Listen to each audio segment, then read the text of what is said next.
Next, we have identity columns. An identity column is a numeric column in the table that automatically creates a unique numeric value. In sequence, for each row inserted, a unique identifier is often used to applications to identify a specific row.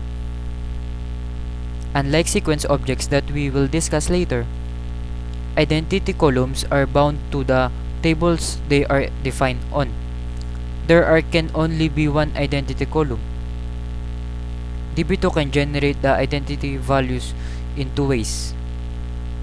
Generating always means the values are always generated by DB2. Applications are not allowed to provide explicit value. Generated by default, here the values can be explicitly provided by an application. If no value is given, DB2 generates 1. In this case, DB2 cannot guarantee uniqueness of the values generated. To create a identity column, use create table statement with the generated clause and make sure contains the identity keyword, because generated can also be used to generate other values automatically that are not identity columns. Let's take a look at the following script. In this script called test.bat, we first connect to the database sample, and then we drop a table product,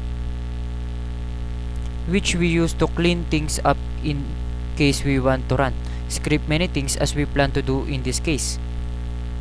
And then the table product is created.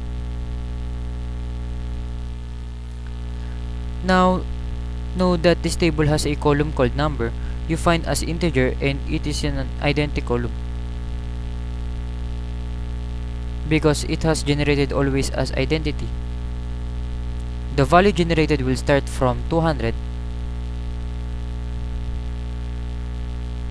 and it will be incremented by 1. Later on, we start inserting values into this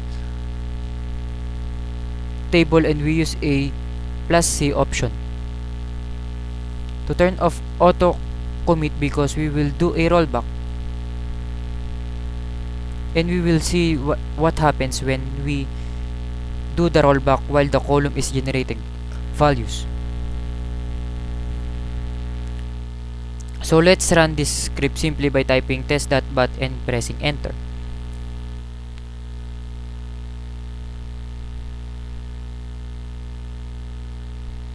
So we connect the database sample, we drop table product.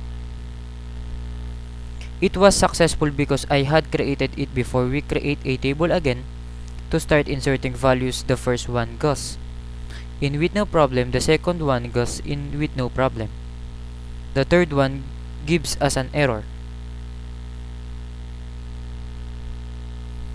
and their error message is SQL 0798. The value cannot be specified for column product number. What happens, as I will show you in a moment. We go back to the script. So for that statement where we got the error, we are actually explicitly providing the value of 300, but this column was defined as generate always. So that means DB2 has to always generate the value, so that's why we got the error message SQL 0798N.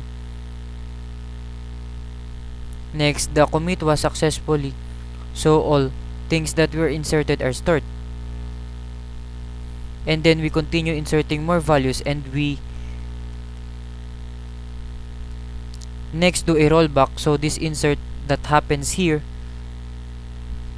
will be rolled back, and then we continue with another insert, and at the end we commit. And when we issue a select statement of product, the values that we get are 200, 201, and then 203, so happen with 202. If we take a look at the script, so after the commit, we have saved the value for this first insert, which had the value of 200.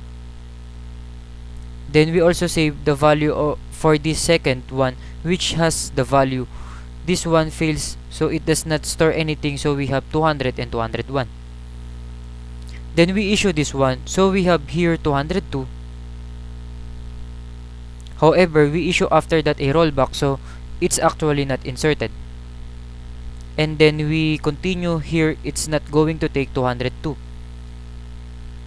but it's going to continue with the next number that is to be generated, which is 203. So if a number has already been generated, it cannot be used again, so that's why it's going to be using 203, or when you start or when you try to insert this new value of plum.